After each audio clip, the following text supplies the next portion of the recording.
Hey everyone, it's Alexander Robinson. Welcome to the channel. Welcome back to another live watch party.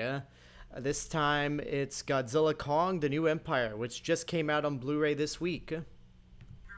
Alright, everything is working.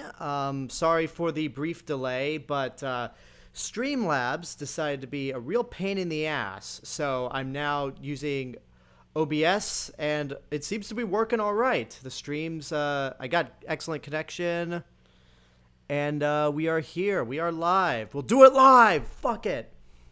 We got Ryan Zerniak, Spider-Man Prime, Johnny Gallagher, and Anthony in the chat. Welcome, everyone. Thank you for joining.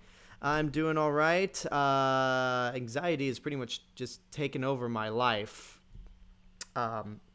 this entire week. So I'm been using this day as a day of rest, like quite literally. So we are, yeah, everything's good. Last Saturday, I did Godzilla -1 because y'all requested that I do it now that it's been released on digital rather than just waiting on Blu-ray. And now we're doing something.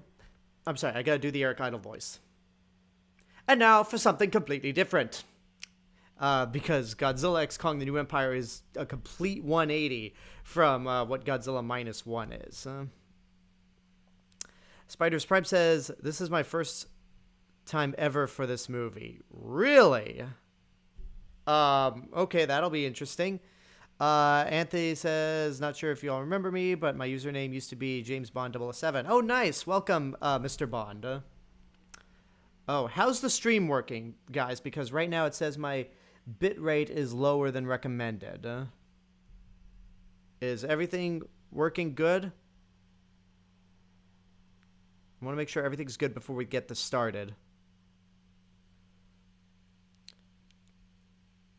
Johnny Gallagher says, I'm watching Ultraman Rising. I want to see that.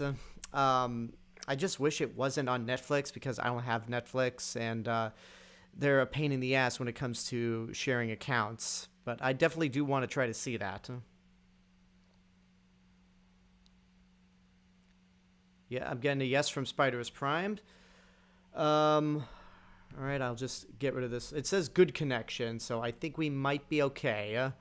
But anyway, before we get started, I just want to remind you all that I did two videos actually, in part of a brand new series I hope to expand on with this channel called Top 5 Favorites. My first one was for Godzilla Kong, The New Empire, since it came out on Blu-ray, and the second one just came out today for the original Inside Out, since the sequel just came out today. So I hope you guys check those out, and remember, and just as a reminder again, I have YouTube memberships. How'd I watch Godzilla -1 last weekend if I don't have Netflix? I bought it digitally. Like, it's not only available on Netflix, but it's also available digitally. So that's how I got it. Because I don't know. Just for an excuse for me to own the movie on the go. That's mainly why. But as I was saying, YouTube memberships. I've opened up YouTube memberships not too long ago. If you want early access to all of my videos, you can join that YouTube membership. Right now, I only have one tier, the starter pack for $1.99 a month.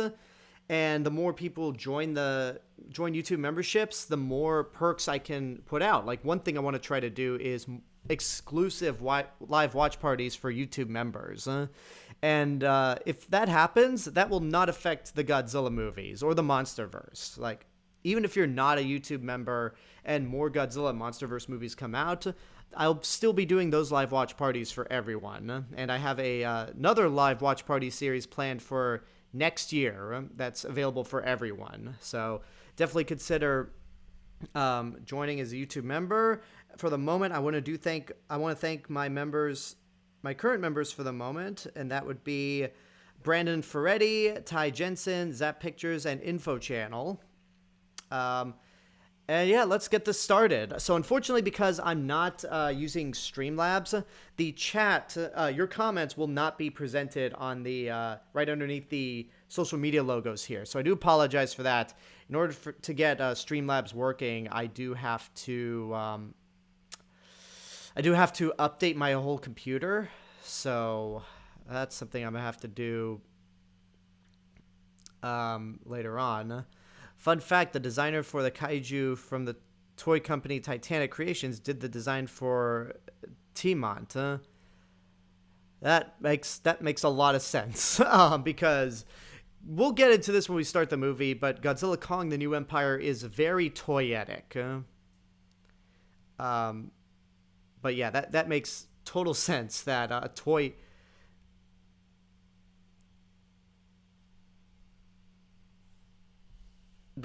company designed T-Mont. Yeah, without further ado, let's get this started. Unfortunately, I don't have a counter because, again, I don't know how to add it to OBS, and since I was running late, I didn't want to hold you guys up even more. So without further ado, I'm starting the movie right now.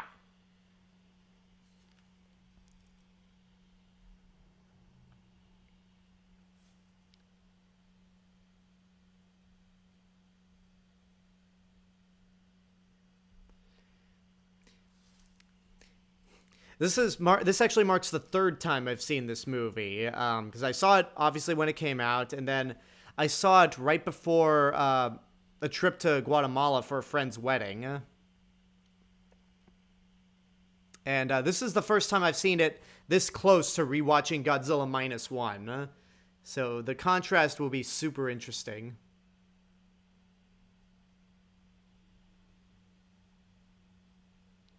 The beginning of this song, I just think of Trader Sam's Tiki Bar at Disneyland.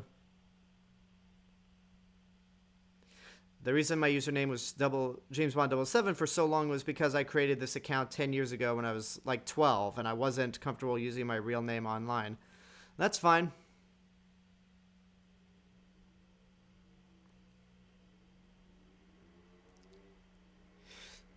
That is disorienting, seeing these like weird pterosaur-like creatures flying upside down, and then we realize, oh, the camera was just upside down.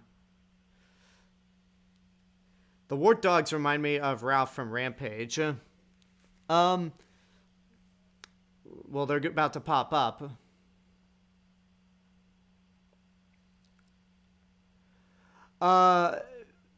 Kind of. They remind me more of the what are those things that the orcs ride in Lord of the Rings?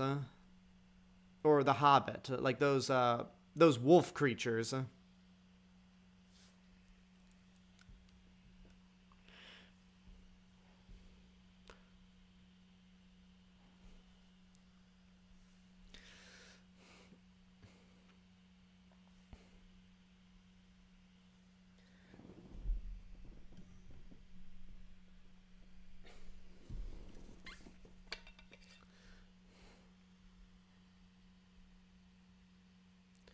Yeah, those are some ugly-ass dogs.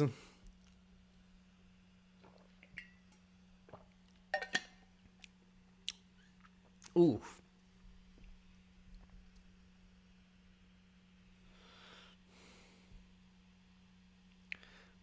Oh, that's unfortunate. Ooh.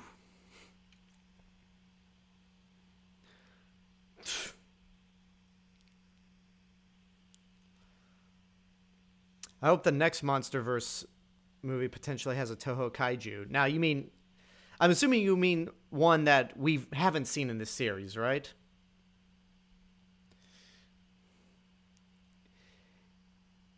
Yeah, you see a giant ape, like, rip one of your uh, uh, comrades aside with his bare hands. You better run.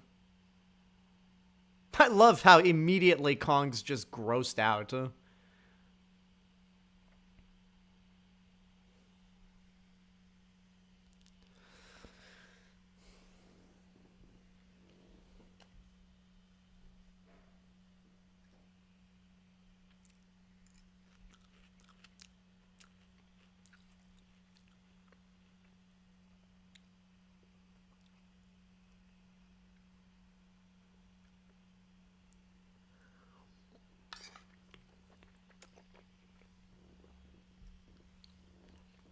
That's always my biggest fear when eating something hard. There's Doug.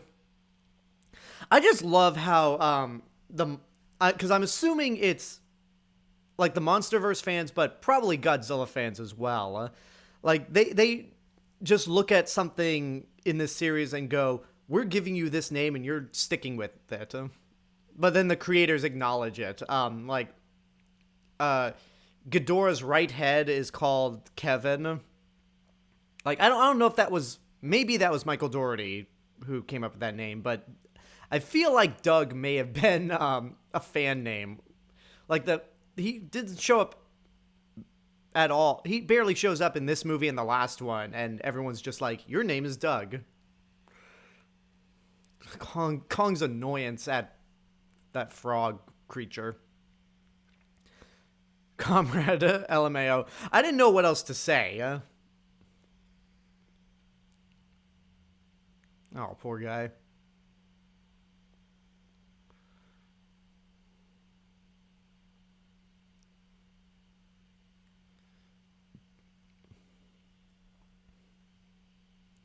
I still like how, even though they're not showing like newsreels or old footage,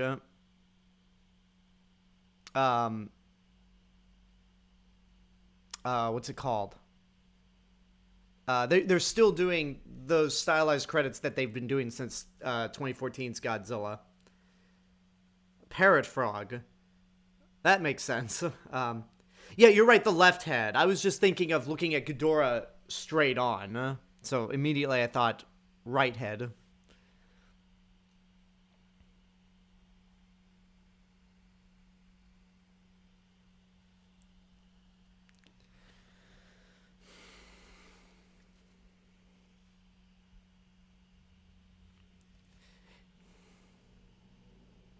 it's like, it's like, yeah, that's all a good story, Dr. Andrews, but what about Godzilla?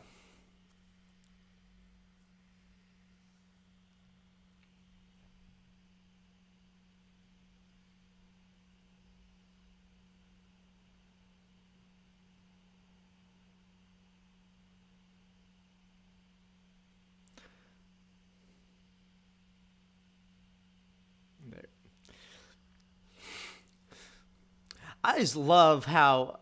Okay, first of all, I love how Yoshimitsu Banno, even after years after his passing, is still getting credited on these movies. No, what I was originally gonna say is I love how. Yeah, we had Godzilla -1, which was the slow moving, scary, evil Godzilla, and now we immediately go into the fast moving, jumping, heroic Godzilla.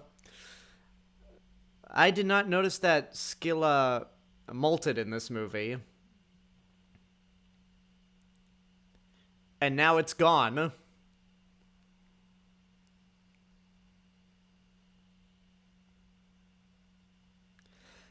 think this is one of the few times.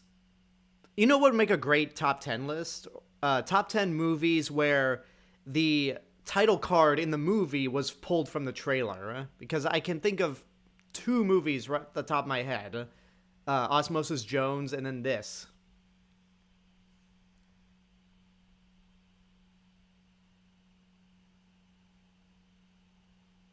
Cat.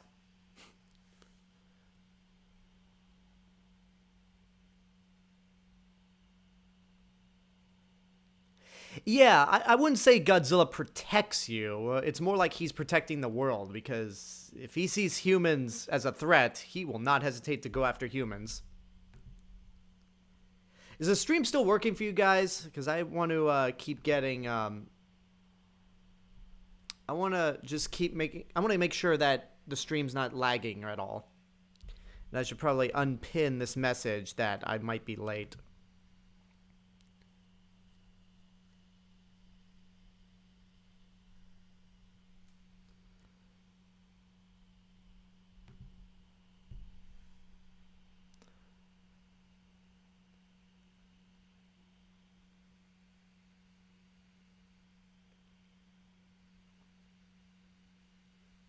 Exactly, Johnny. Like, he protects. Because this Godzilla is essentially the Heisei Gamera, where he doesn't protect humans, he protects the entire planet.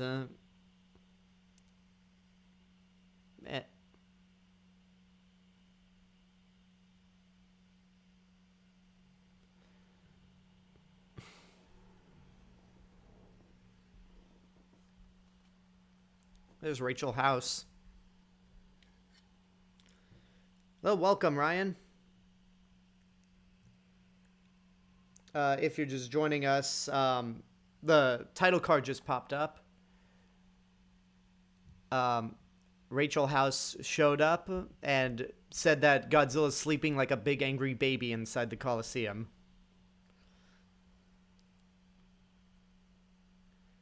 So Monarch has a private school? That's interesting.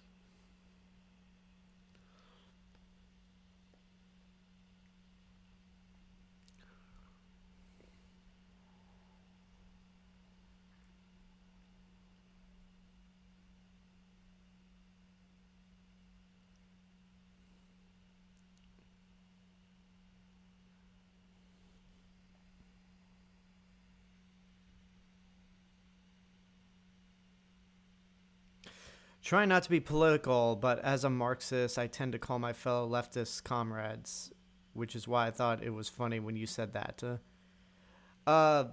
Okay.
Sorry, I went blank for a second. I was trying to look up Marxist just because I'm not too familiar with that definition, but it's not important right now.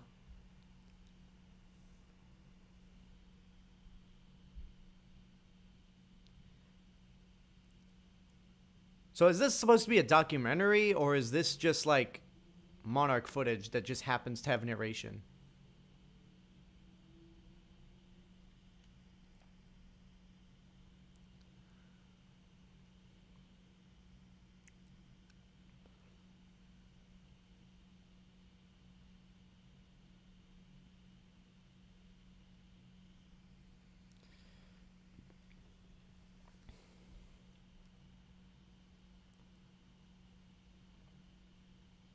And y'all are dead? Now, was that supposed to be Scar King, or was that one of his minions?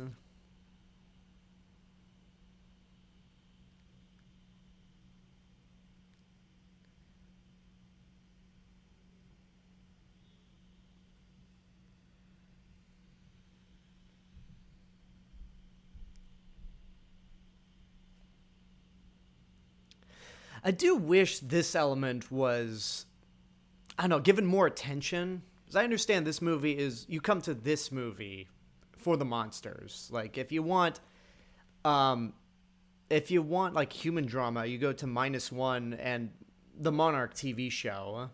But I feel like they could have done, they have something with the Eileen and Gia relationship that this movie unfortunately does not really delve much into.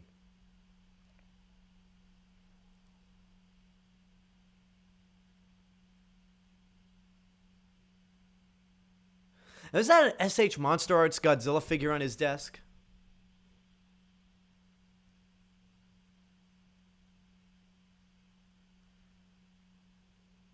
so he's downgraded his living apartment.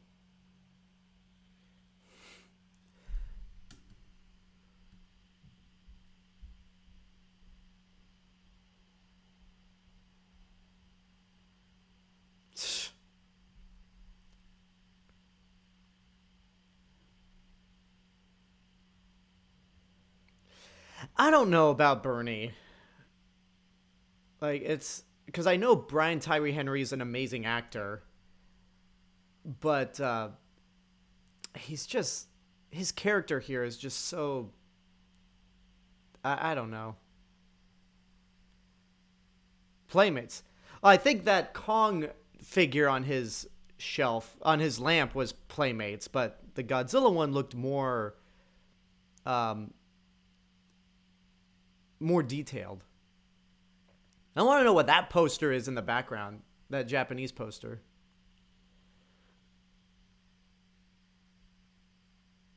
Hello, Anthony Artiga. Sorry. Anthony Artiga, welcome. You heard that the Acolyte show has been bashed by a lot of people. Never seen the show, though. If by a lot of people you mean a bunch of, like, man babies who don't even know why they hate Star Wars, then yes. I'm not getting into the Acolyte right now. I've seen...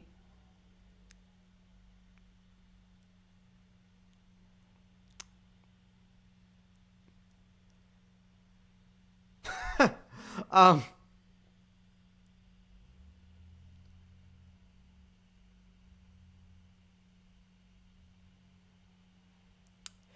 want to know if somebody actually created a Twitter, YouTube, or Threads account called Ghidorah Stand 64.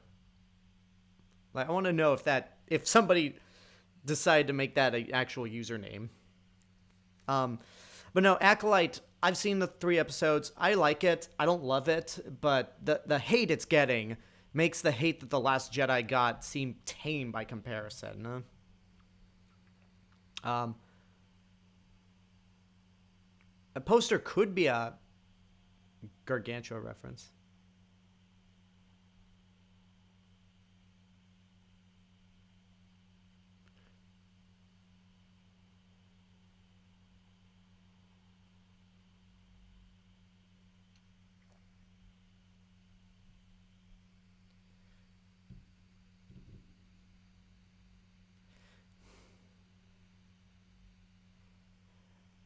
If no one has, then someone should. Yeah, definitely.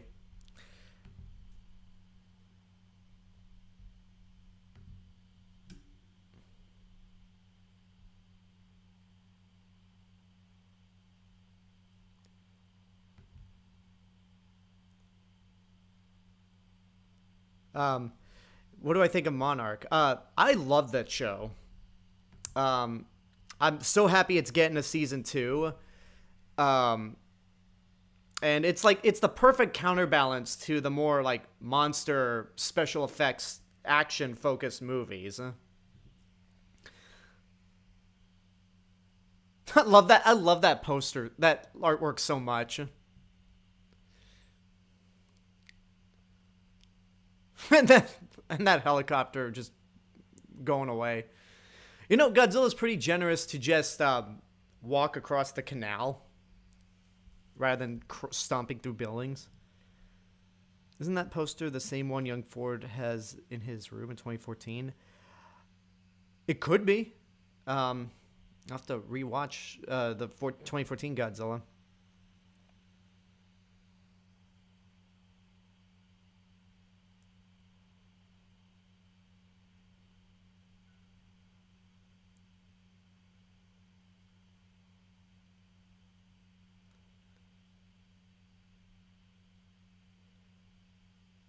Shit.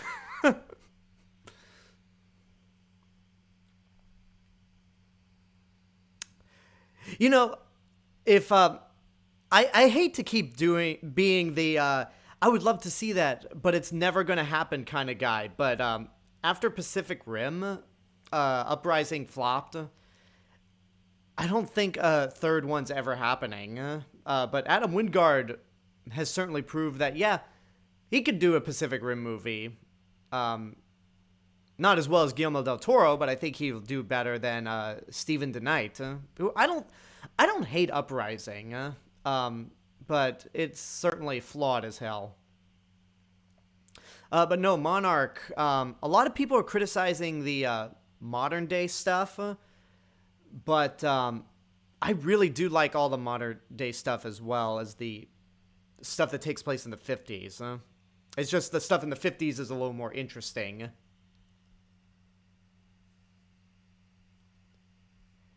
Now, all that being said, even though these movies are light on character, uh, Trapper is the best character in this movie. Um, like, just because he's such a cool guy, and if there's one hope that I have since Adam Wingard's not coming back for the next movie, it would be that Trapper comes back, because Dan Stevens is having a blast in this role.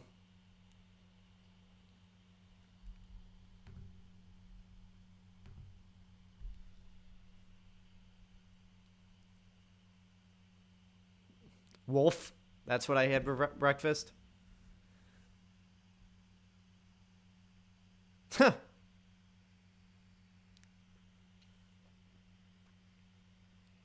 I wanted to do I actually wanted to do a review for Monarch on the 10th anniversary of the 2014 movie, but TV shows are a little more intimidating for me to review just because there's so much to talk about.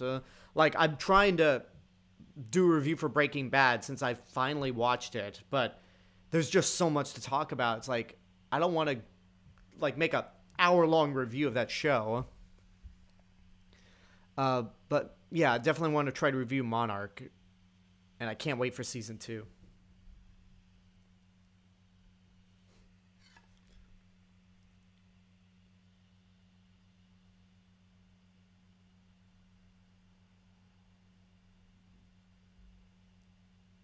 And then Godzilla shows up.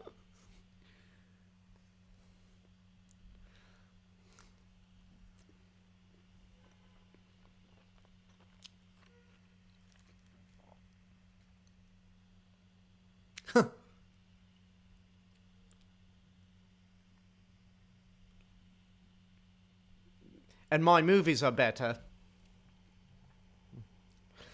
Trapper just got introduced, Ryan.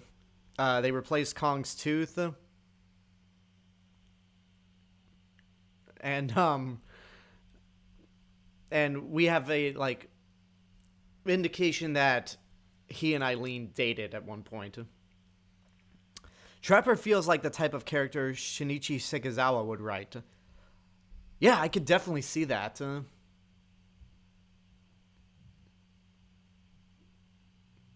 Yeah, I could definitely see Sekizawa write a character like that. Oh, the thing I was going to mention about Monarch, and something that this movie in particular is missing, more like ties to Japan. Because after they killed Serizawa in King of the Monsters, I just feel like Godzilla in this series has been like fully stripped of his Japanese roots. So the fact that you have three Japanese actors in Monarch, and they're all very well done, and that a good chunk of the movie took place in Japan, definitely helps.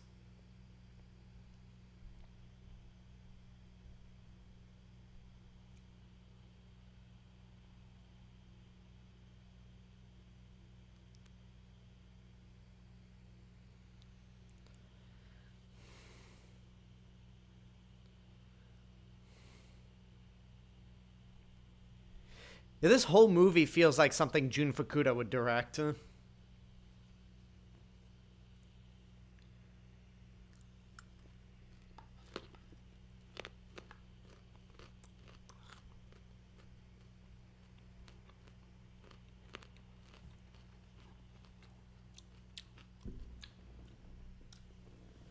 What? Bernie has a Discord chat? I mean, he's a guy with a podcast. Of course he does.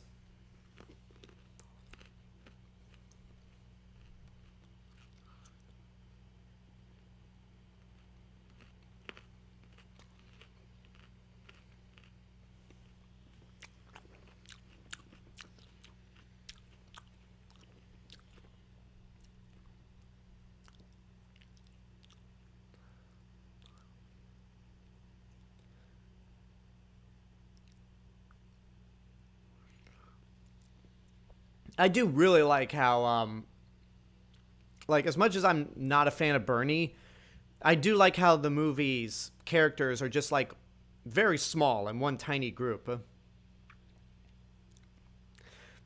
I just wish, like, they didn't give Rebecca Hall that hair. It's a weird thing to complain about, but I don't know.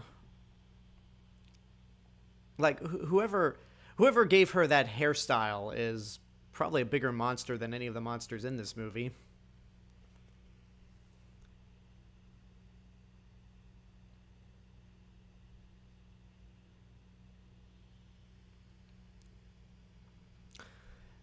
Hello, welcome to the stream, Selena.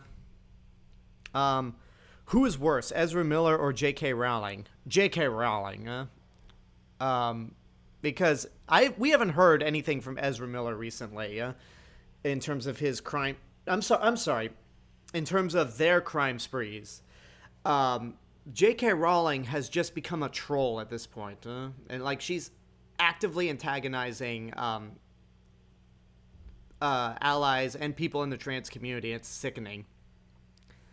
It's like, J.K. Rowling, thank you for Harry Potter. Now please go away.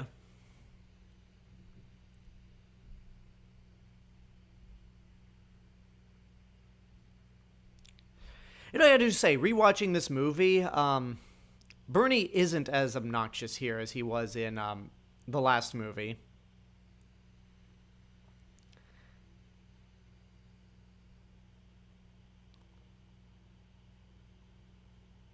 That pilot is so annoyed.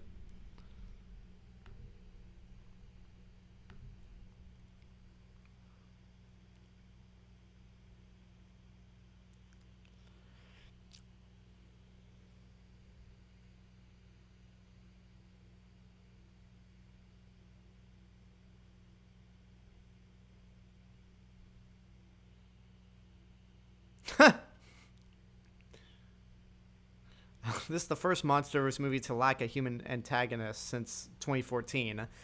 And I couldn't be more grateful of that. Because there's really no... there was no reason for there to be human antagonists in these movies.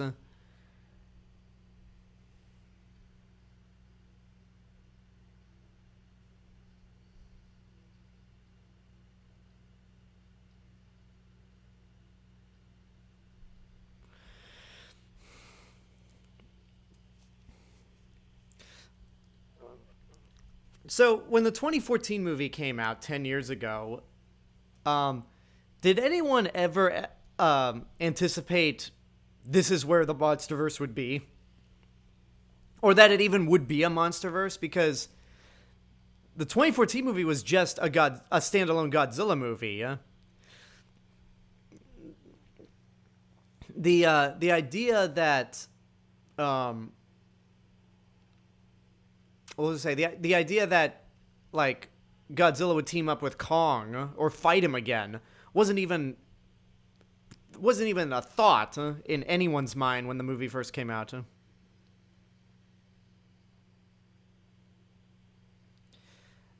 Packard was easily the best human antagonist of any of these movies. Absolutely agreed. I mean, one, because Samuel L. Jackson's that charismatic. No disrespect to Charles Dance and the actor that played the head of Apex Cybernetics in Godzilla vs. Kong. But yeah, Packard was definitely a more interesting villain, and you understood why he was going after Kong. Weird that Brian Tyree Henry is in 2 movies this year. The other is Transformers 1. I mean, not too weird. I mean, actors gotta work. And plus, like, when Godzilla vs. Kong came out, he was in Eternals later that year, and I think he was in, if I'm correct, I think he was in an Apple TV Plus movie where he actually got nominated for an Oscar. But no, yeah, but Dan Stevens was out, was in Abigail, like less than a month after this movie came out. So how far are we into this movie? We are half an hour in. Yeah, my biggest issue with this movie is that it's taking way too long for us to get to Scar King.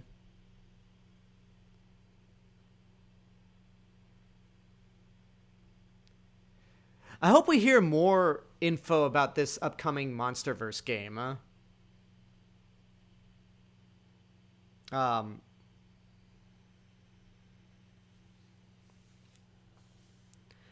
I'm surprised that you said J.K. Rowling is worse because Ezra Miller actually broke the law when she didn't.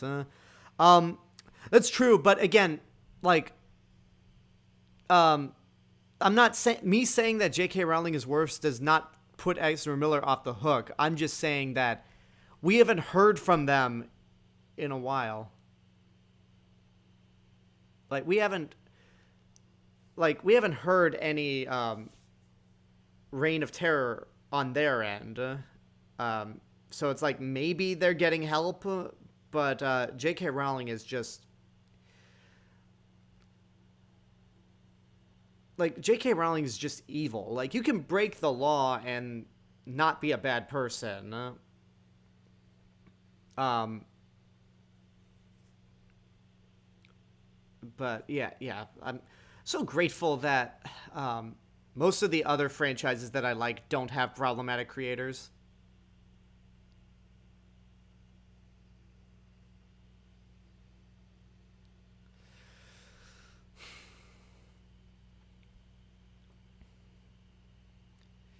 I think that's the only time I've ever seen Godzilla actually consume anything, because we never see him drink, we never see him eat. And it's definitely different from how he absorbed radiation in The Return of Godzilla.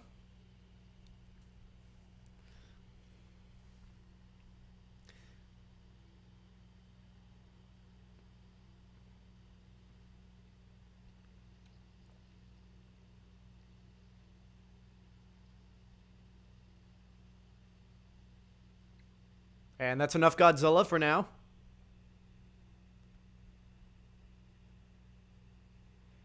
And there goes Rachel House.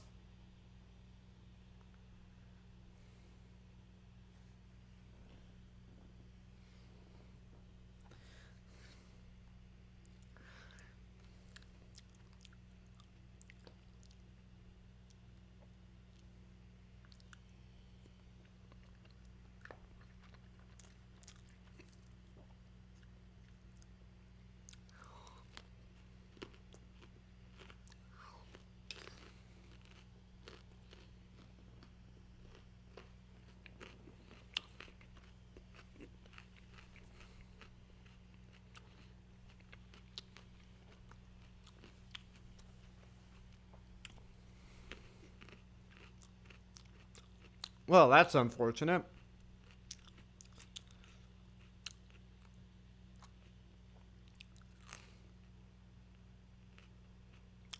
Ooh.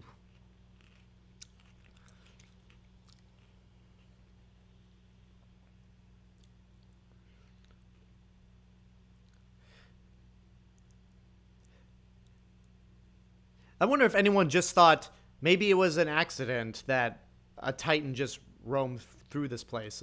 Like, I like how they immediately go to something's wrong here.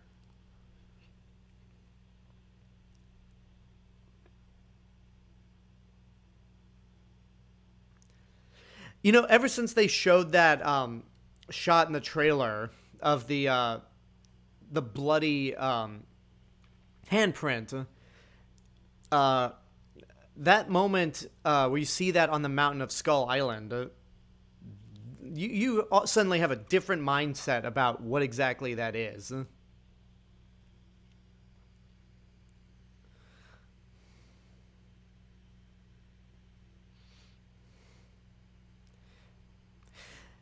This will be the last time I mention this whole J.K. Rowling um, scenario in this stream. Not that I like don't want to talk about it, but it's just like I kind of want to move on. Yeah, it's like she, as Anthony said right here, her like she has an incredibly negative impact on the like her transphobia and her like feelings towards trans people, especially trans women, is very troubling. And the fact that she keeps antagonizing people and just makes fun of people who defend trans rights, it's problematic. Are you worried for the James Gunn DCU Batman because Andy Muschietti directed The Flash? No, I'm not. Look, he said, like, the director made some really half-assed excuses for certain things in The Flash, especially why the CG was as bad as it was. But, look, The Flash was in production hell for a long time, and it had a troubled star. The director was not the biggest issue with that movie, and it was one of the final entries in a dying franchise, so I'll give him another chance. I liked It. He directed It, right?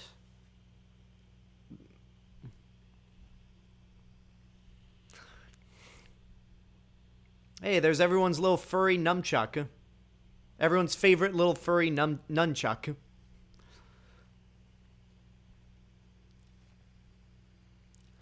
What are y'all's opinions on Zuko? 'Cause I don't think I've heard people say much about him outside of, that one scene.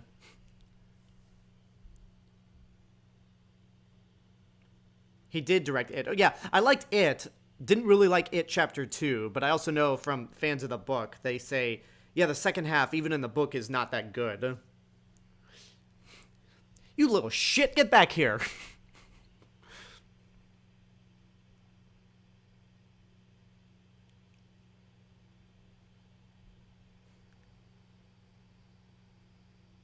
Yeah, once Zuko comes in, this is when the movie starts getting better.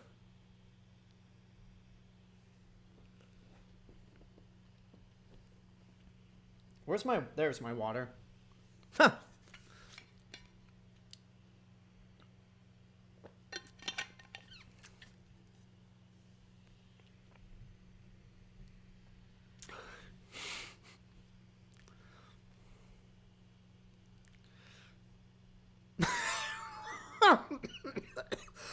I still, no matter how many times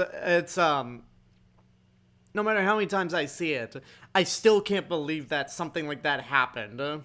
Like, it is just so... like, the audience reaction when first seeing that was priceless.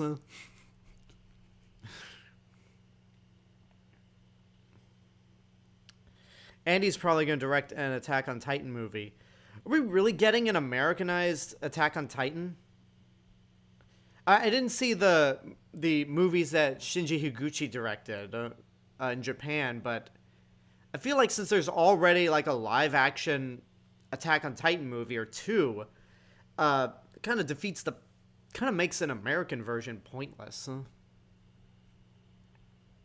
I do love how like even though Kong's a nice guy, he doesn't take shit. Like, he's now, like, very he's untrusting of Zuko. Y'all ever notice that Zuko's never mentioned by name in this movie? So far better than Kiko. Kiko, is that the original Son of Kong?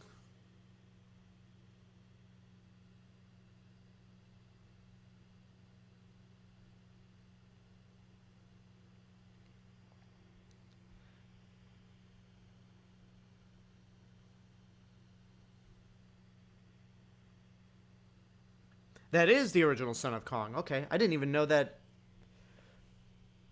I wonder if naming the character in this movie Zuko but not mentioning his name in the movie was an homage to Kiko in the fact that.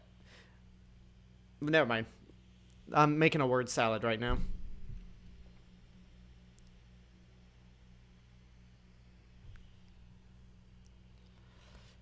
What do you think about the MCU Blade losing its director?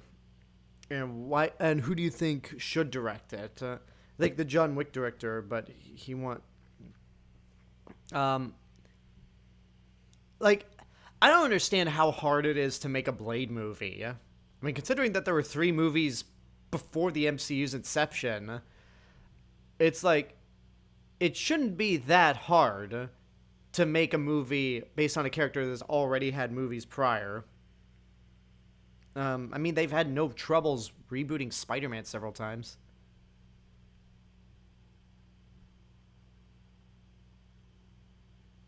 I wonder if that's the same camera that I have that he's using. It looks like it.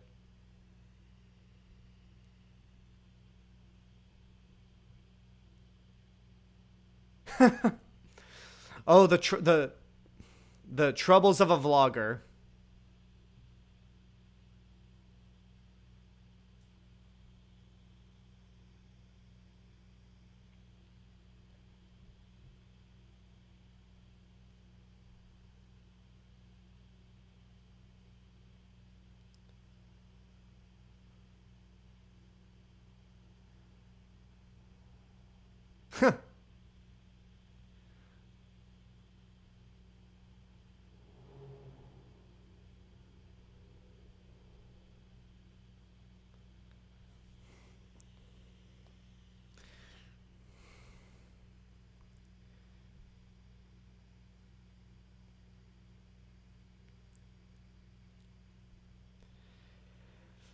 Yeah, I get if people are tired of Marvel and Star Wars. Like, I'm still on board because, like, being a lifelong Godzilla fan, I realize that there's going to be ups and downs, and if you stick around long enough, you're going to get something really great.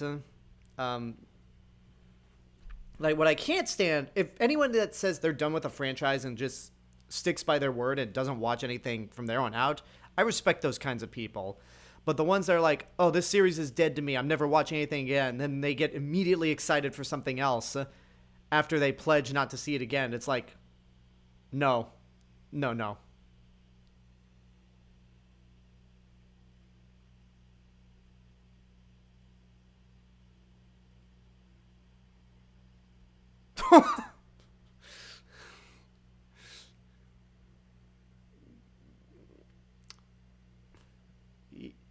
Yeah, fuck that.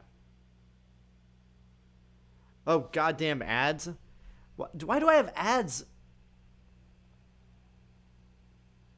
What the? Why do I have ads on this stream?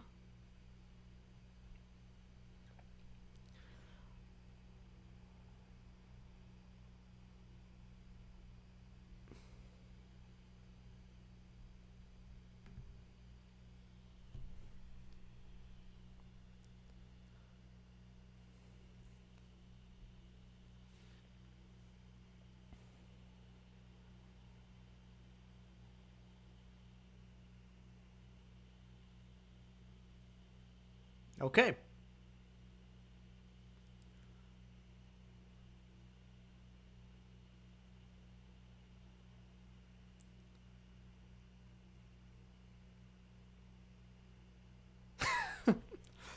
Okay.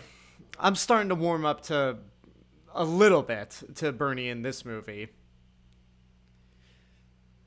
And all those people have radiation poisoning.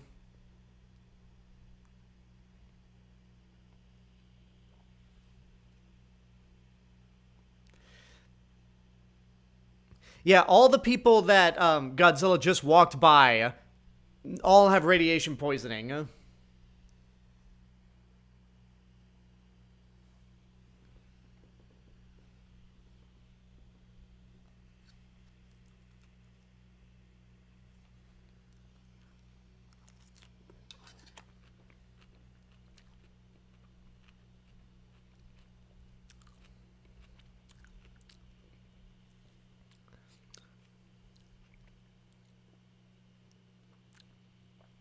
I'm guessing the reason Tiamat exists is because um they probably didn't want to pay extra money for Manda.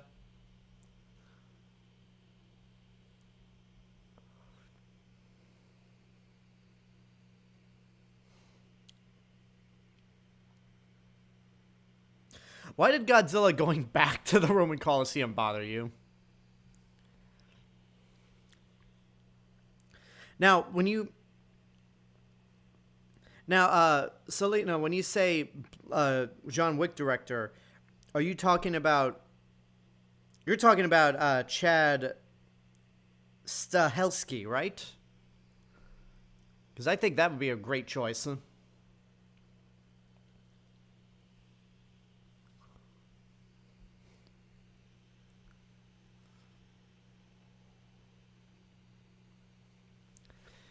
I feel bad for Tiamat. Godzilla kind of bullied her. I think this is one of those instances, like with Scylla, the weird like spider crab squid monster that Godzilla killed earlier in the movie. I think this is one of those scenarios where if you haven't read any of the extended like material, like the comics, then you don't know the context. You think Godzilla's just an asshole, which he is in this movie. Let's not kid ourselves. Godzilla is an asshole, but I think those two titans have been troubling for Godzilla. Like they've been the most defiant of his rule as the Alpha Titan. So he's just kind of like, yeah, I'm gonna take you out.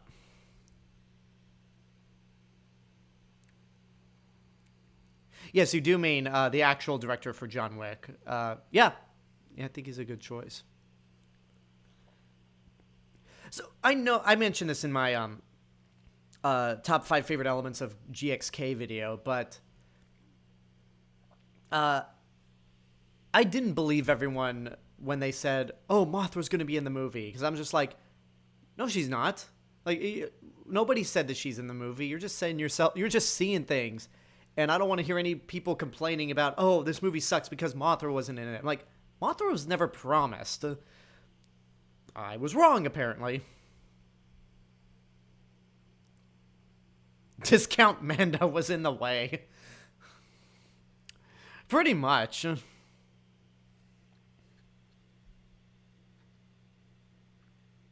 because I think if Legendary wanted to bring in more Toho monsters, I'm pretty sure they do not want to bring in someone as obscure as Manda.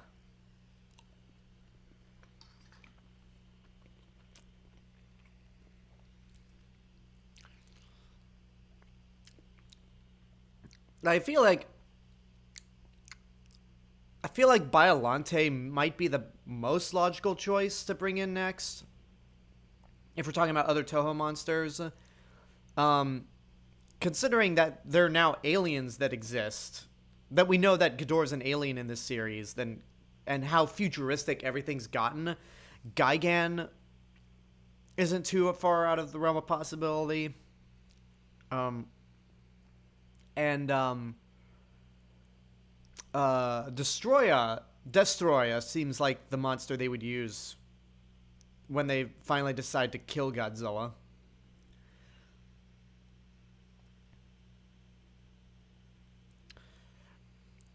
Originally, there was a kaiju-like fairy called uh, Phospheria, who was replaced by Mothra. I did hear that. I think Adam Wingard himself said that Mothra was originally always planned to be in the movie, but they created this Titan in the back burner just in case Toho wouldn't allow them to use Mothra, which I'm grateful they did. Um, do you like Mothra's yellow? The Do you like Mothra yellowish in this movie or bluish, like in King of the Monsters? Um, I honestly didn't see a difference. I just figured because, like, oh, a lot of the movie's monster scenes takes place in the day. Now we finally get to see Mothra in the daytime, where we never saw her in the day in King of the Monsters.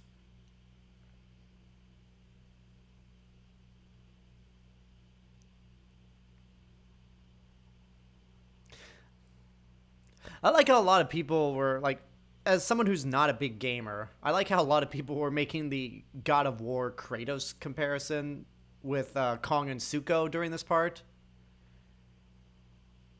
And I could definitely see that. Again, as somebody who's not played God of War, like it's pretty clear to see. But yeah, the moments like this is when this movie's at its best. Like, yeah, the human characters are light, but they don't really matter in this movie, because we actually get to follow the monsters and see their characters. Who would win in a fight? Minus one Godzilla or Monsterverse Godzilla? Minus one Godzilla is tiny, yeah?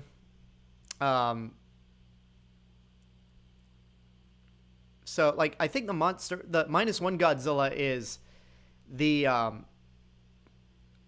like, as tall as the Showa era Godzilla, whereas the Monsterverse Godzilla is the second biggest Godzilla after, Godzilla Earth. So the Monsterverse Godzilla would easily win. But that being said, the minus one Godzilla is still the scariest.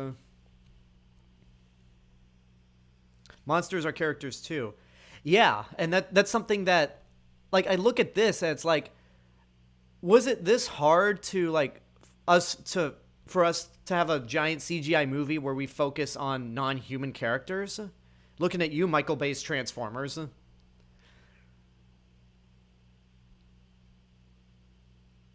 Like, I don't know. I mean, that what's done is done there. And Wingard's asshole interpretation of Godzilla is very entertaining to watch. Oh, yeah. I mean, like, the four main monster stars in this movie, Godzilla, Kong, Scar King, and Shimo, all have like, you can instantly list their distinct characteristics.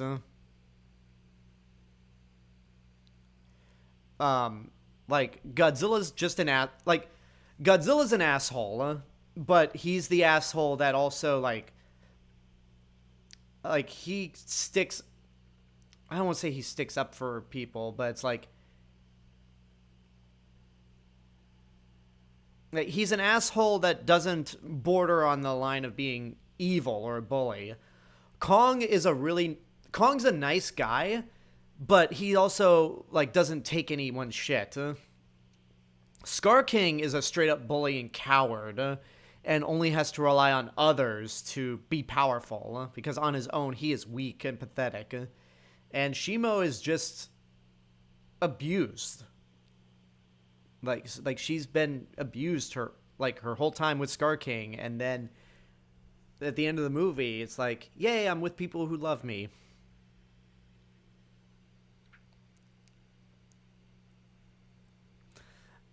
Minus one Godzilla scarier than 54, Shin, 84, and GMK? I think so. I mean, I'll say this, like, because the 1984 Godzilla is threatening, but there are points where he's just so dead-eyed that it looks a little goofy.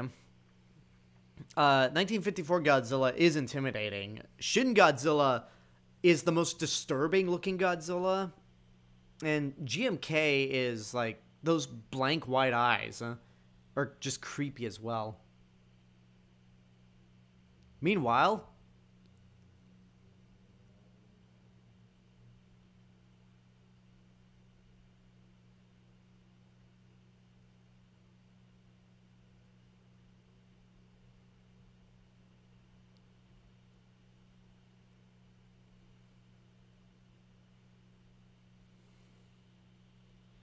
there's Godzilla.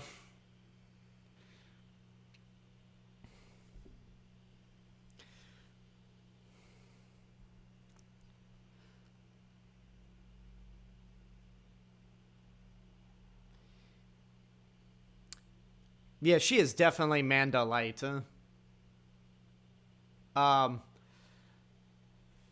How long do you think Scar King would last against Godzilla by himself? I don't think very... Like, if it was Godzilla before he evolved, then it might be a bit of a challenge, but not by much. But against evolved Godzilla, I mean, we'll see later in the movie.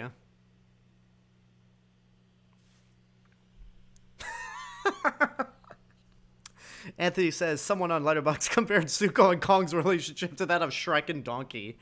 I don't see that, but I know some of these Letterboxd reviews can be, like, snarky as hell, and I love them for that.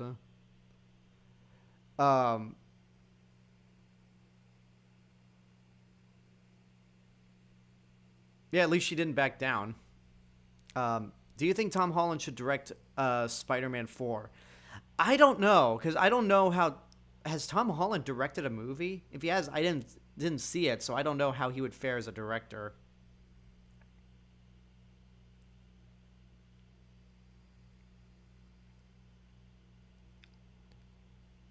Okay, the camera Bernie has is not the same camera I have, because I think that's a Sony and it's 4K.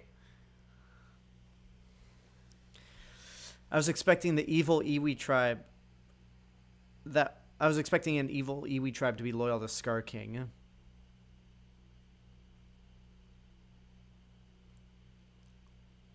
I can see why someone would expect that. Yeah, so Tom Holland hasn't directed a movie, so I don't know how... I mean, he obviously loves Spider-Man. He loves the character of Peter Parker, but I don't know. I would prefer not to see him direct Spider-Man 4. Unless you're talking about the Tom Holland that directed the original Child's Play. And in that sense, I wouldn't want him to direct it either.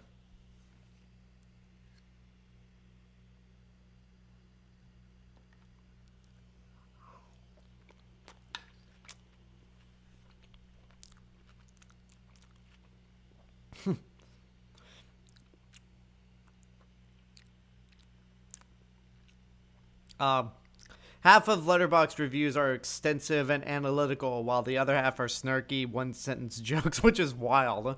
And you know what? I enjoy both of them. I know, like, there's some people I personally know that just stick with the snarkiness. And I don't know. I enjoy both types of Letterboxd reviews. Do you think Godzilla Evolved kind of looks like the 2000 suit? I think that was the intention. Like, to have the spikier than normal spines. And the purple look. I think that was intentional. Now, this piece of music, if that was the Iwi's theme, then I would be fine. But the fact that it's basically like a bootleg Mothra theme, I'm like, come on, Tom Holkenborg. Like, create something original. Don't do what you did with Godzilla's theme and just do a bootleg version of what we know and love.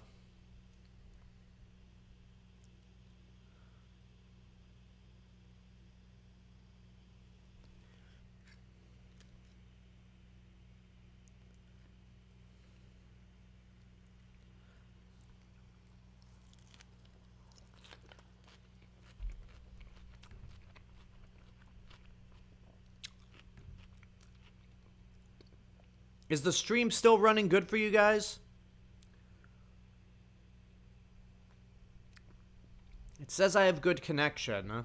I just want to, again, double check on your guys' end.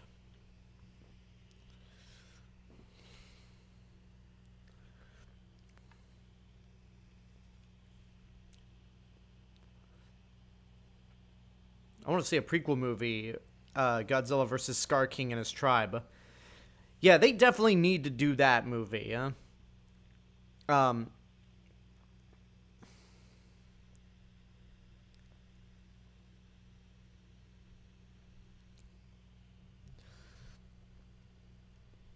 If you're going to try that hard to make musical anagrams of the classic themes, why not just require them? I don't know. I mean, apparently it was Adam Wingard's decision to not use the classic Ifukube theme, because his logic was he wanted this Godzilla to have his own theme, and I get that because Godzilla has had different themes in several movies, but to just basically do a bootleg version of the Ifukube theme, it's like, come on. The composer for Godzilla vs. Megaguirus and the Kiryu Saga created a fantastic Godzilla theme that's completely original, but feels like Godzilla.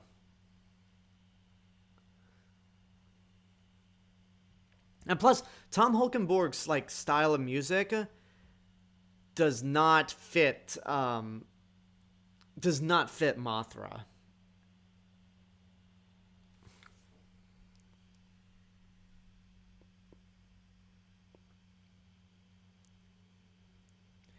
Yeah, Shang-Chi's mom is giving you a look. And I wonder how, like, that giant, like, titan that Kong's walking across to get to the elephant graveyard. Sorry, I had to go there. I want to see how big that titan is in the real world. Like, I would assume it's as big as Godzilla Earth.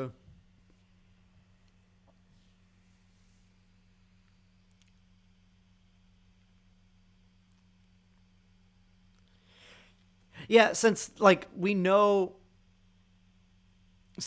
come to these movies for the monsters, and in terms of like the monster stories in this movie, this does a decent job.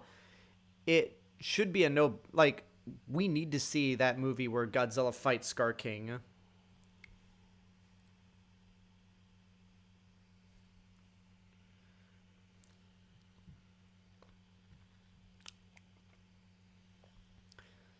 So is the Iwi language just a bunch of lines?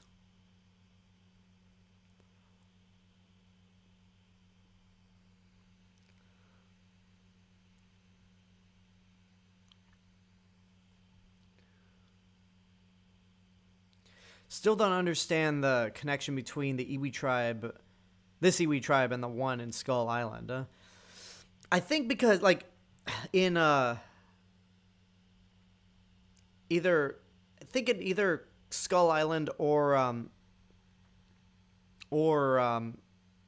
Godzilla vs. Kong, they say that Skull Island is kind of the origin for a lot of these titans, or at least they try to, and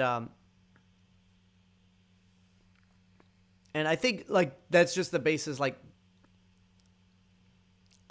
maybe the Iwi during the storm, maybe the Iwi didn't die, and they no, that's not right, because they say in this movie that an Iwi from Skull Island can summon Mothra. I guess, I don't know. Kong's reaction to seeing more apes is just insane. Like, Kong has so much personality in this movie.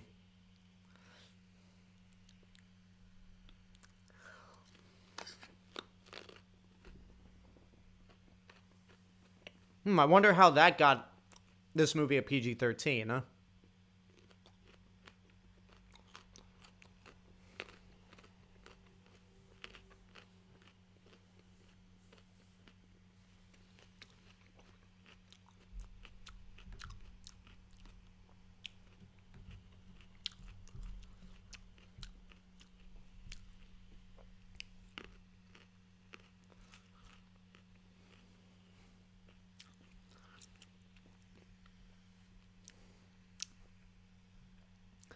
Here comes everyone's favorite gif from this movie.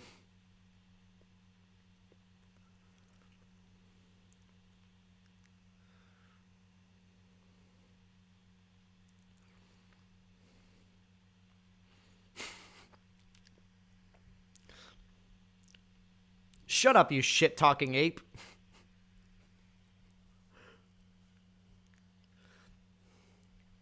Never thought we'd get another Godzilla movie that reminds me of Planet of the Apes. Never thought that this movie and Kingdom of the Planet of the Apes would come out so soon. And considering that both of them involve, like, a group of suppressed apes and a villain that appears really late into the movie, I just wonder if this counts as one of those, why did Hollywood make 2 of these in 1 year type of movies?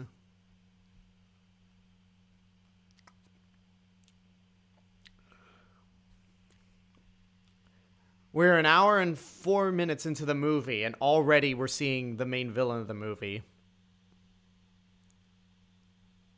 King Louis? I want to be like you.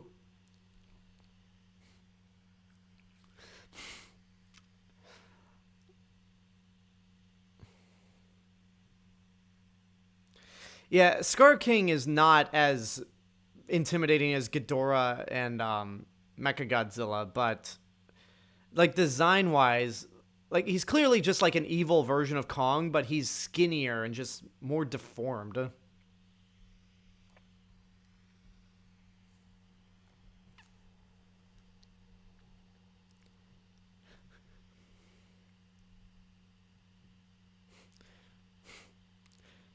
right, we better laugh or else Scar King will kill us.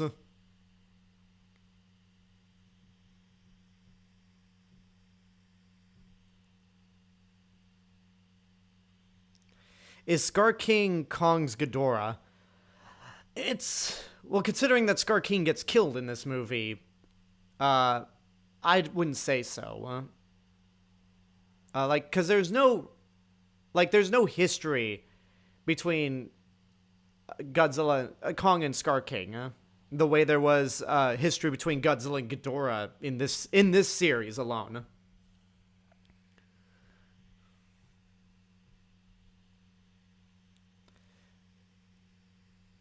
Oh, hunting ad? That sucks. Oh, the Spider's Prime, the irony of you getting a hunting ad in a sequence involving giant apes.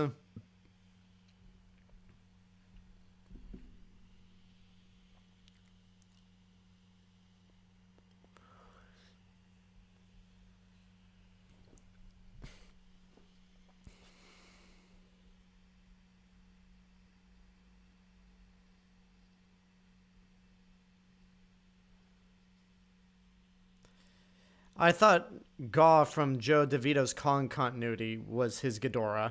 I don't know what that means. I do apologize. The thing is, when this fight starts, you do believe that like Scar King is actually a credible threat against Kong, because Scar King is whipping his ass. Literally.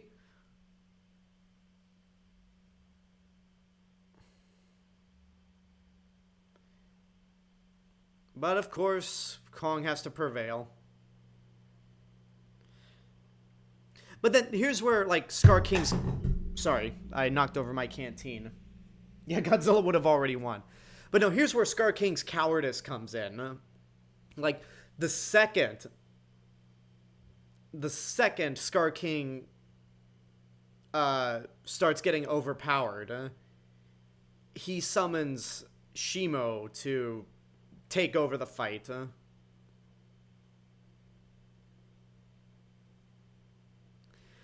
And what they do with Shimo by the, like, going into this movie, I assumed, like, Shimo was, like, the all-powerful evil titan that was, like, the biggest threat in the entire Monsterverse.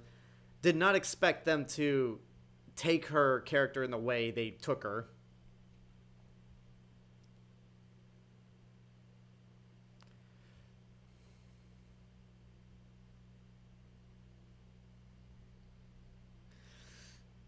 And I believe this was her design was a canceled concept from Toho. Because she looks like a Toho creation.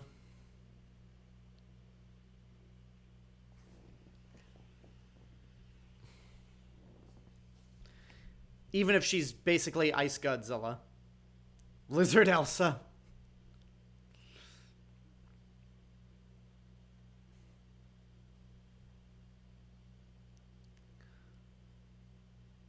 Oof.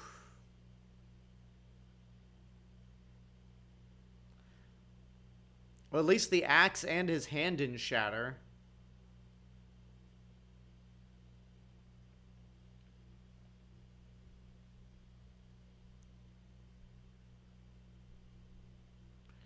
All right, now Suko has earned Kong's trust.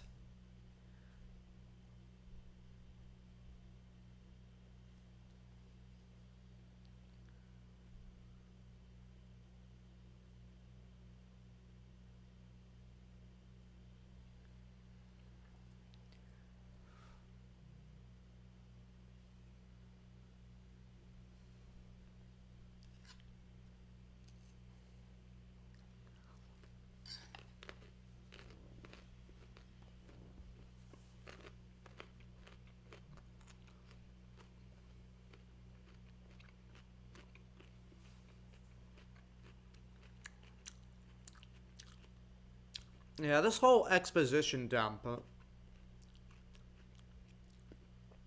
I don't know. It's like, I understand the movie has to keep up its pace and be under 2 hours, but this whole like exposition dump just feels a bit lazy. The script is not very. This is not a good script.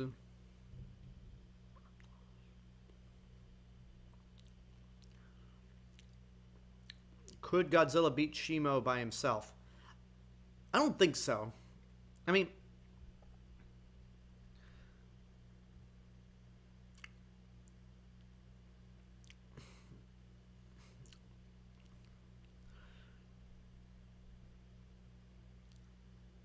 because Shimo manages to hold her ground against Godzilla during the tag team fight.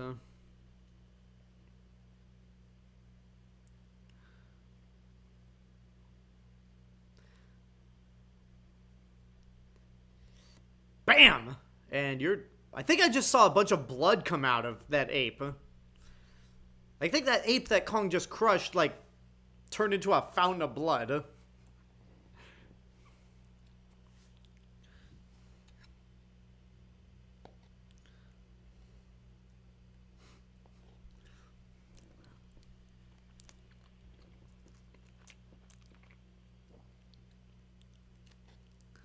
It is still so weird that Kingdom of the Planet of the Apes came out like less than 2 months after this movie. Like that and has similar like ideas and themes. Not okay, maybe not themes, but like similar ideas of an oppressed ape tribe and its villain coming in too late. And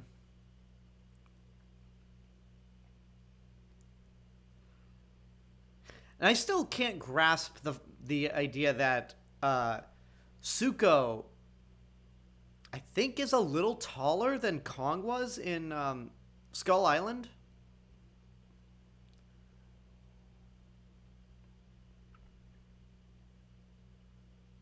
Because Kong definitely didn't seem like a child.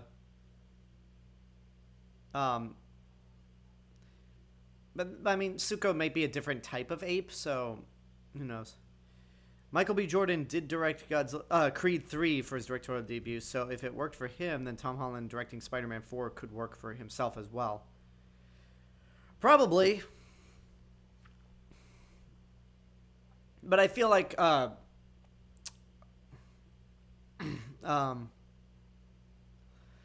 what's it called? I feel like Michael B. Jordan was given more free reign with Creed than Tom Holland would be given with Spider-Man. So that's another concern I have. It's like, how much creative freedom would Tom Holland have if he were to direct Spider-Man 4?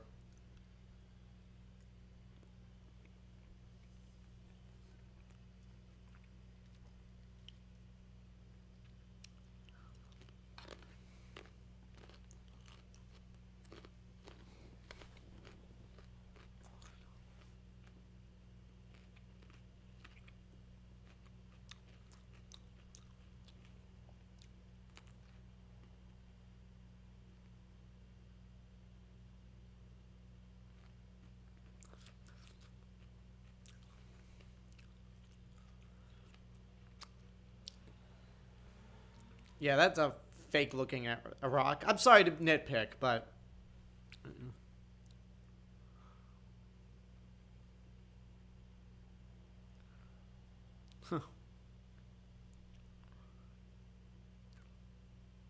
yeah, that is not the same camera I have because that's a Sony camera.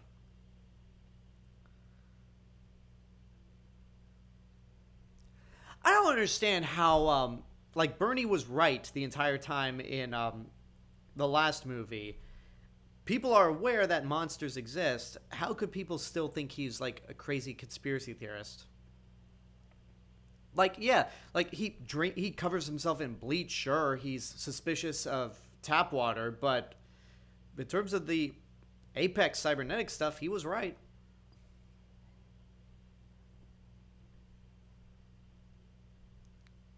Wow.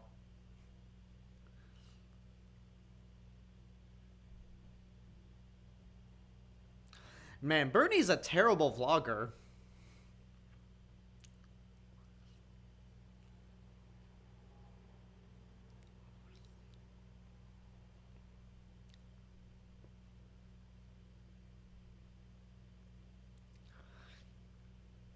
I don't know how that works, but okay.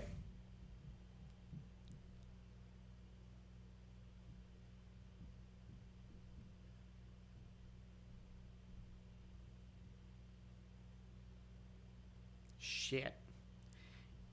Yeah, yeah, maybe should have checked if you were being followed or not.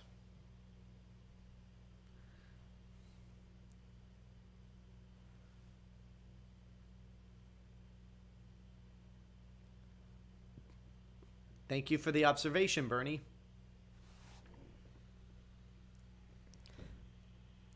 But I like how even then I like how he's the only one that even acknowledges Suko's there.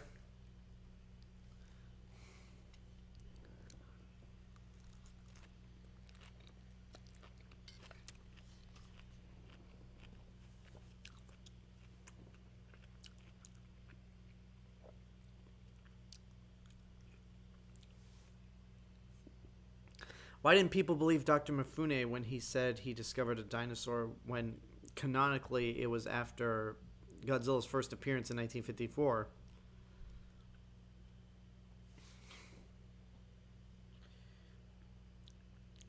What movie is that from?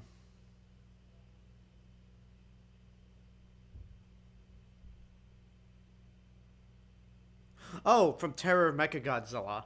Um, well, I mean, look, in the 70s, I don't think they really cared that much about continuity.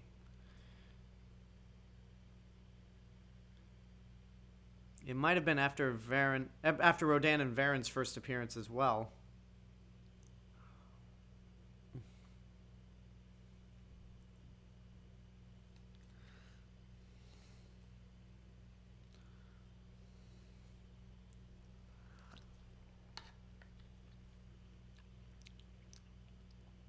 I don't think I want to know what Scar King's eating.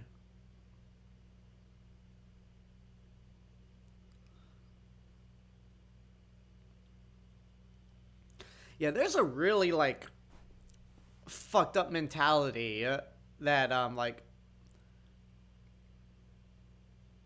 like all those like baby Kongs are just Scar King's children from different parents probably. Like that like they don't spell it out, but I think the implication is there. Yeah, it took me a while to realize you were talking about Terror of Mechagodzilla.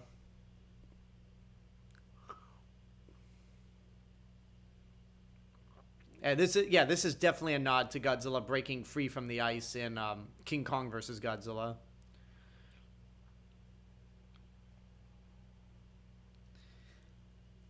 Yeah, everyone made such a big deal about the pink. It fits. I think it looks. I think it's fine. No, I'm not. I don't. I don't think I want to go this route, Johnny. But I wouldn't say. I don't want to say. I don't think I want to go there. Like if you see in the chat, you see what Johnny Gallagher's saying, but I don't. Immortan Joe Ape Kaiju over there. That's a better way to put it, Anthony. Yeah, that's a better way to put it. I wouldn't say. All right, I'll just say it right now. I wouldn't say Kong. I wouldn't say Scar King's a rapist, but definitely a more. There's definitely Immortan Joe vibes from him, where he uses some of these apes for breeding.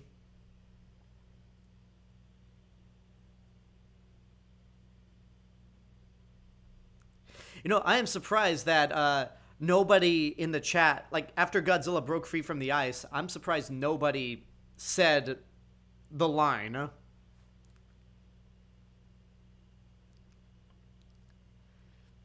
Yeah, I know, like, Project Powerhouse was briefly mentioned earlier in the movie, but this feels so, ham-fisted and sudden and toyetic.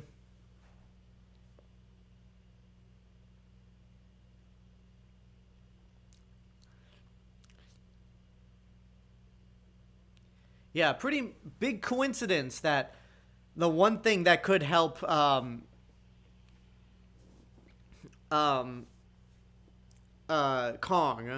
at the destroyed outpost is not destroyed. I don't know. I'm not opposed to the power glove, because I'm calling it that. I know it's called the Beast Glove, but it's a power glove. What line?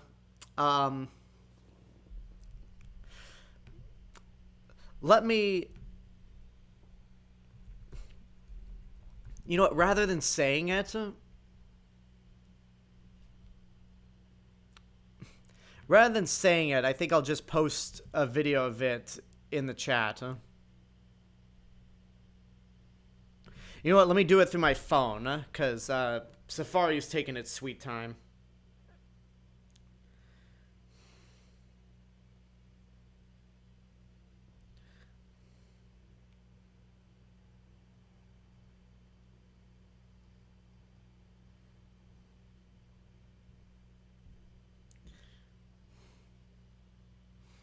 Technically, it's a gauntlet. I guess so. But here, I'm posting this in the chat.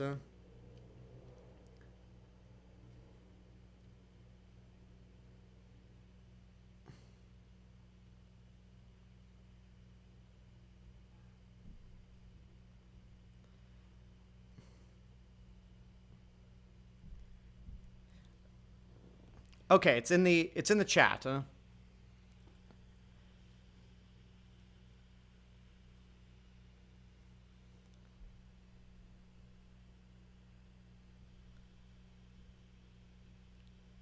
There you go, Mega Studios. Welcome to the stream, and yeah, that's exactly the line. Fearsome Godzilla has evolved.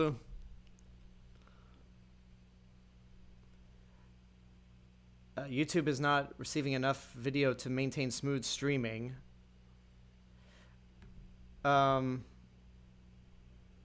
Okay, it says the stream status is poor. How is it on your guys' end?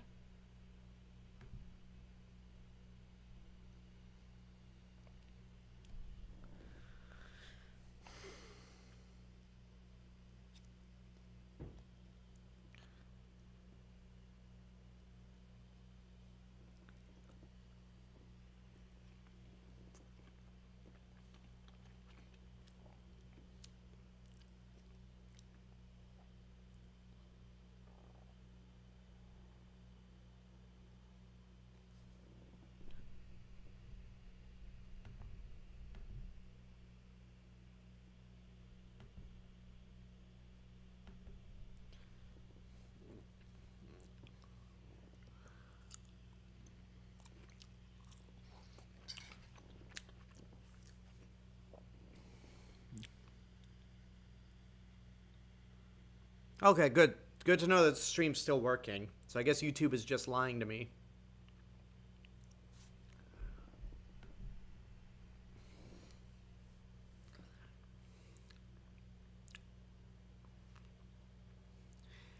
Yeah, that camel. There's a camel that just fell into that pit and died.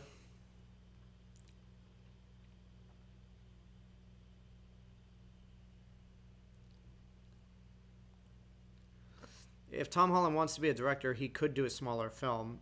Yeah. I mean, maybe something like what Dev Patel did with Monkey Man. God, I forgot that movie came out this year.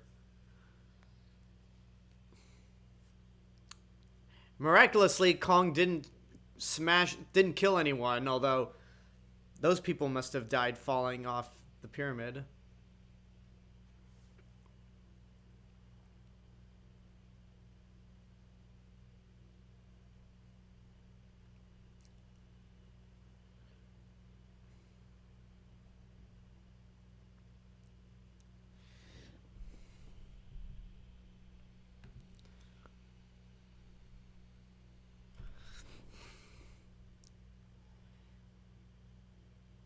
I just love how, like, over the top aggressive Godzilla got when Kong showed up and called him out.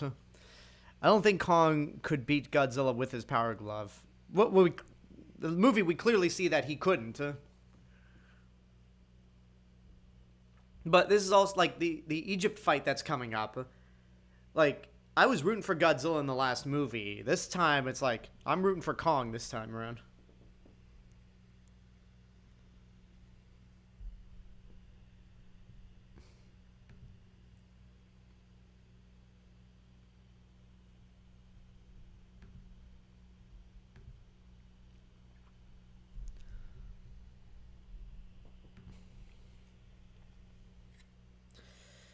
It says the stream status is still poor, but it seems like you guys are still getting it on your end. And we've got like a half hour left of this movie, so if we can survive to a half hour, I think it'll be okay. And hopefully for the next stream, I can use Streamlabs again.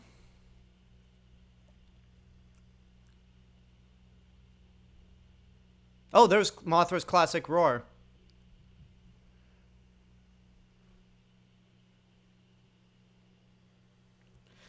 Hooray! Hooray! That was great, Squidward. All those wrong notes you played made it sound more original. Yeah, I didn't really notice that much of a difference between Mothra in this movie and Mothra in King of the Monsters.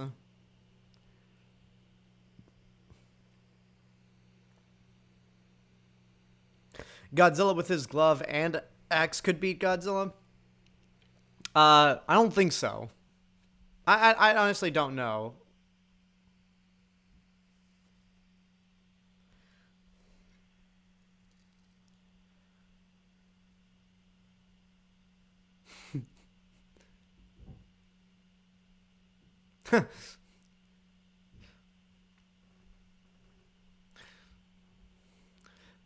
I feel sorry for those poor people in those cars as Godzilla's like aggressively swimming towards Kong.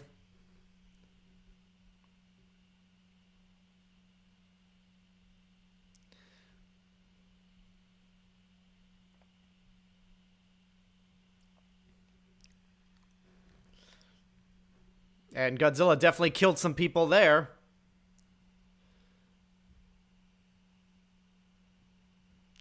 Like, Kong should have just stepped right in front of the portal to just pull Godzilla in. No, no, no, no, no! I just love that. When Kong's like, no, no, no.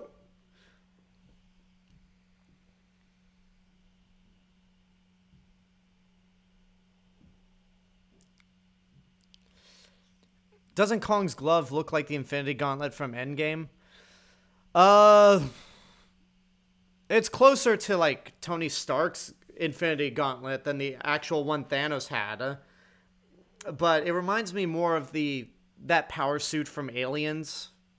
Or at least, like, the color scheme and the way how it looks more dirty. It doesn't look as shiny or clean.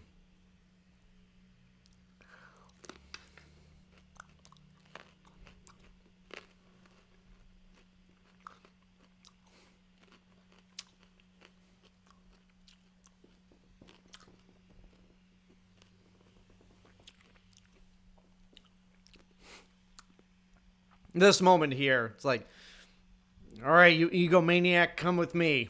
We gotta save the world, huh?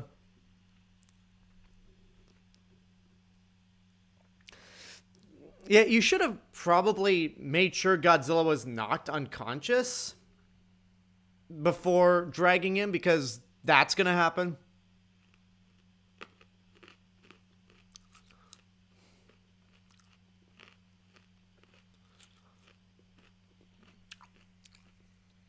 And yeah, I did notice that that the Titans are significantly slower and heavier when they're on the surface compared to Hollow Earth.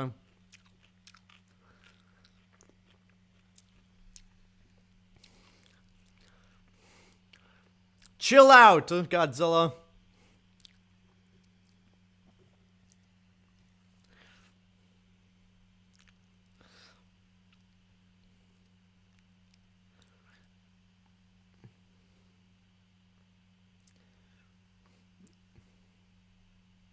Mothra pretty much showed up to just calm her man down. That's essentially what this scene was. And this is like one thing I never thought that um I never thought I'd see the day where I'd see Kong and Mothra not just in the same movie but the same frame, because if y'all remember, Ebirah Horror of the Deep was supposed to be a Kong movie with Mothra in it, but last minute Kong was switched to Godzilla.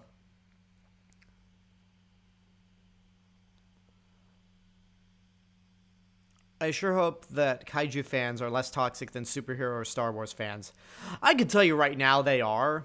I mean, there's still some toxic people out there, but like we don't have to worry about people like calling shit woke in these movies.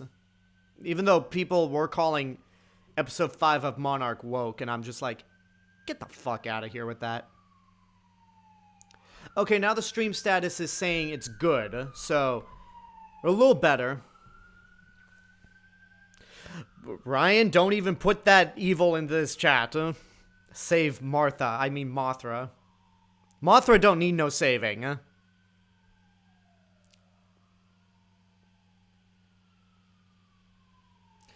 Alright, so we got 20 minutes of the movie left, and now this is where the true monster mayhem starts.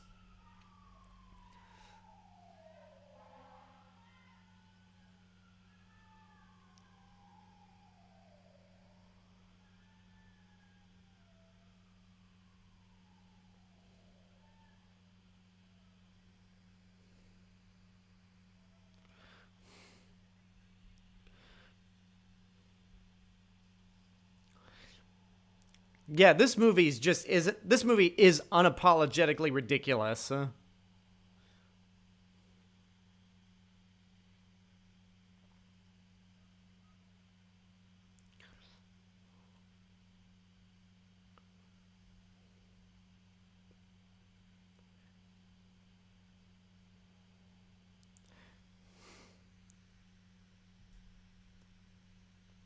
Did you know the climax was going to be in Russia, but was scrapped due to the ongoing war in Ukraine? I did not know that.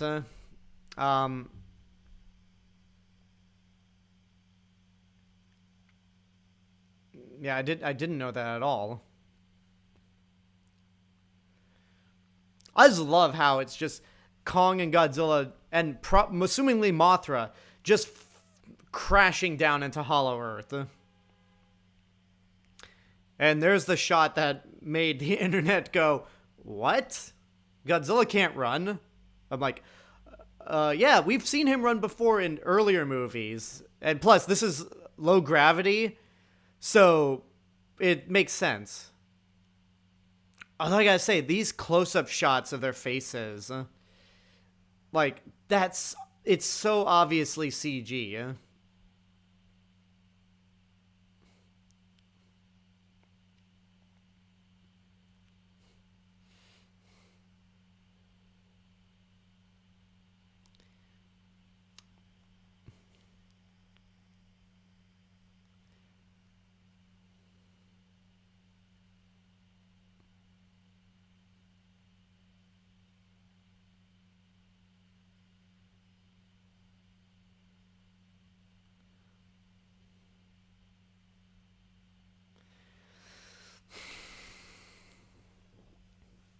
That is one tough power glove. You know, I gotta say, like, this image here of Kong in zero gravity, teaming up with Godzilla and Mothra, or not even just teaming up with Godzilla and Mothra, but just Kong in zero gravity. Like, can you imagine the reaction of Marion C. Cooper and Ernest B. Schoedsack seeing what has become of Kong 91 years after the original? Like, I think those two would suffer a heart attack seeing this. And for Godzilla, it's like, well, we've seen Godzilla do crazy shit before, so this isn't too far-fetched. There's the classic Mothra roar again.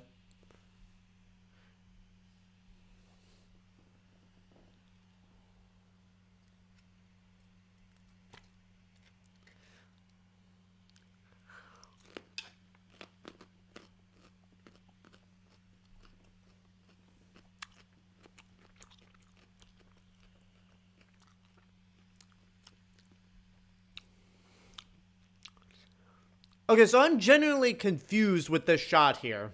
Were they falling... Were the Titans falling to the ceiling where the portal was, or were they supposed to be falling to the ground?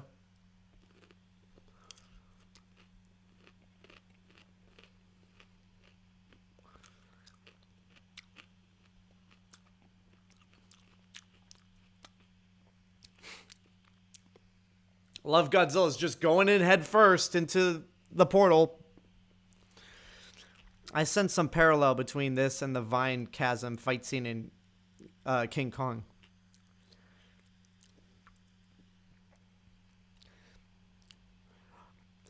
Yeah, you know what? Like you say, Russia was originally supposed to be... I'm assuming Moscow was supposed to be the original location for this final battle. But, no, Brazil is... a better choice. This is Brazil. Had to quote Fast Five there.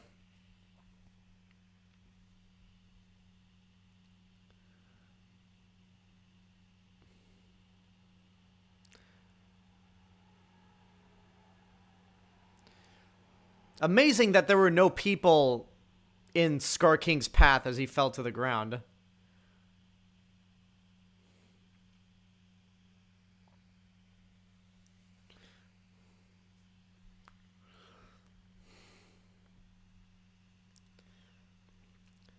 You see people, I see ants. Okay, there's people. Yeah, like this... Like, the Hollow Earth stuff is fun, but after a while you do forget that these are supposed to be giant monsters, so it is good to finally see them in an actual city location.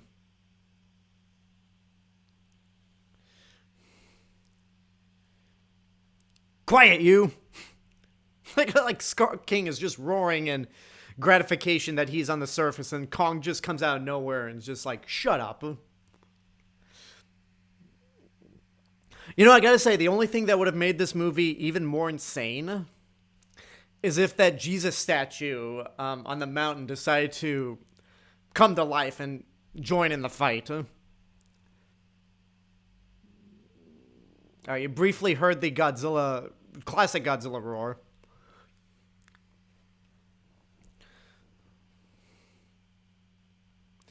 Yeah, they made better use of this tag team fight.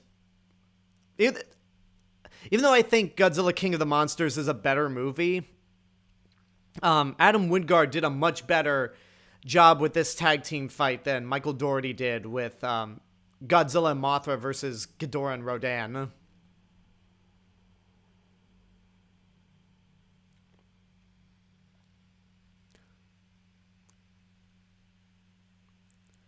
Oh, the gravity fight was supposed to be in Russia. Well, yeah, still a better choice to have one half of the fight in Hollow Earth and the other in Brazil.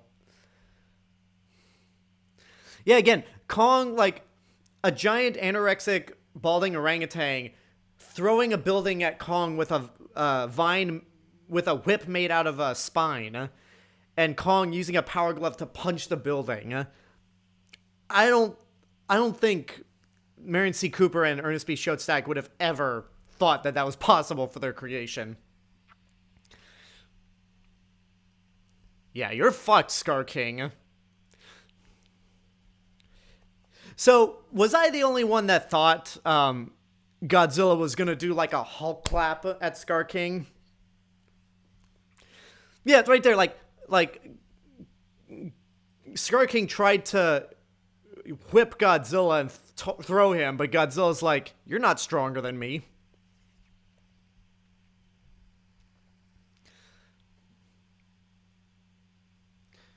Well, I gotta give Scar King this. He quickly got on his feet after getting hit in the back by Godzilla's atomic breath. Nope.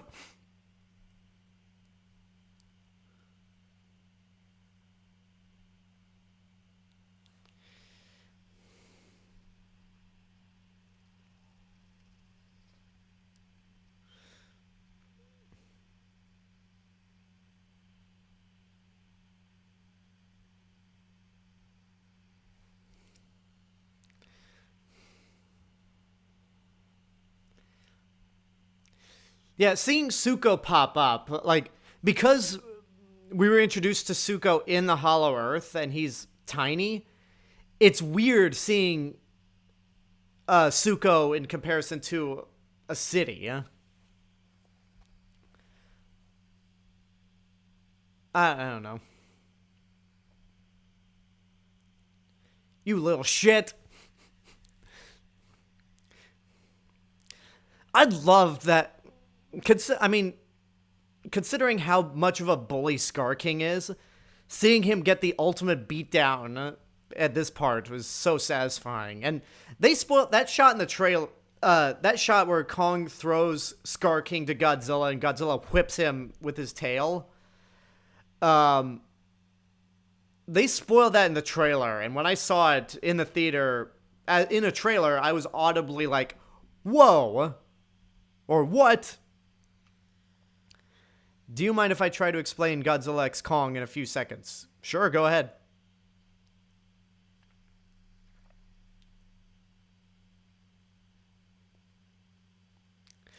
I'm disappointed that we didn't actually get to see Scar King shatter.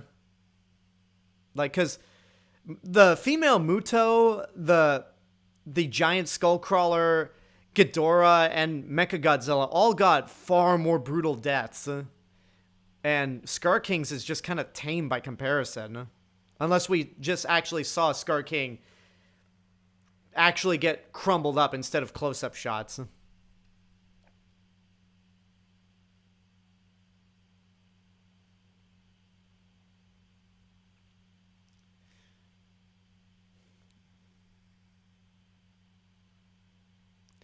So was Gia just hanging on to Mothra during that whole fight?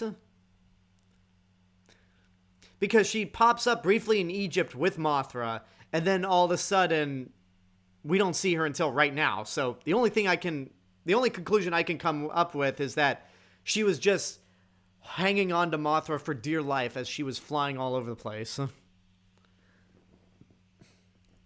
Giant lizard and monkey fight ice lizard and red monkey. Yeah, pretty much. That sums up Godzilla Kong in a nutshell.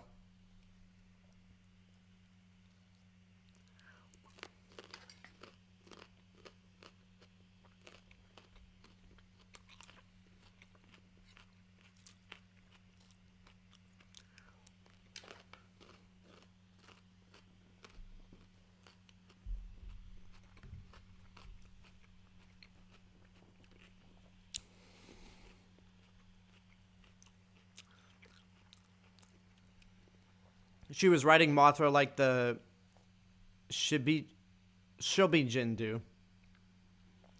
I guess so. But she's not a tiny fairy the way they are. I don't know. I think my brain's going to hurt trying to figure out the logistics of this whole thing.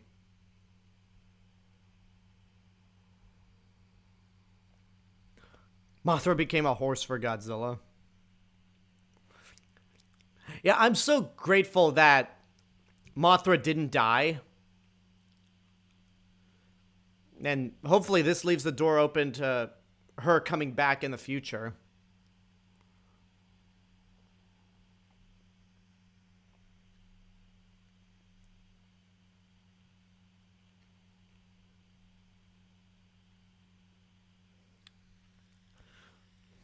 Go to the ocean, Godzilla. That's your home, bro. And Godzilla's like, no. No, I like this Roman Colosseum. I'm going to sleep in it.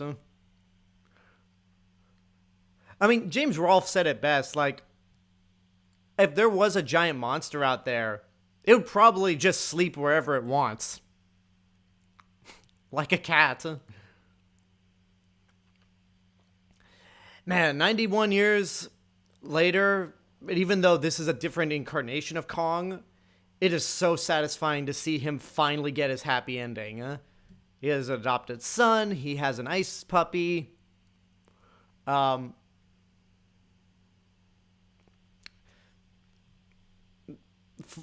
all the faults of this movie, that ending made it worth it. Yeah, that's Godzilla Kong, the New Empire. So thank you guys so much for joining. Definitely had a lot more people watching this stream than I did last on Saturday with Godzilla -1. So I think Fridays at 7 p.m. seems like the best time to do these streams. And that's perfect because next Friday, I'll be continuing my trek through the noticeable Americanized versions of the Godzilla movies with Gigantus the Fire Monster. Yeah, I'm not looking for... I don't know. I'm not looking forward to rewatching that movie, but at the same time, if I could watch it with you guys and roast it, then I think it could be fun. Did you know I have 34 Godzilla figures? Man, there's a lot of Godzillas living in my room. Yeah, that's really nice. I have, let's see, 1, 2, 3, 4, 5. I'm counting Godzilla figures in my background. 1, 2, 3, 4, 5, 6, 7, and I have several more in the closet. Yeah, I still have a really good handful of Godzilla figures, even if most of them were accidentally. Well, let's just say were stolen, which I'm still mad about. But whatever, I'll rebuild my collection. But yeah, thank you guys for joining me in this live watch party for Godzilla Kong: The New Empire.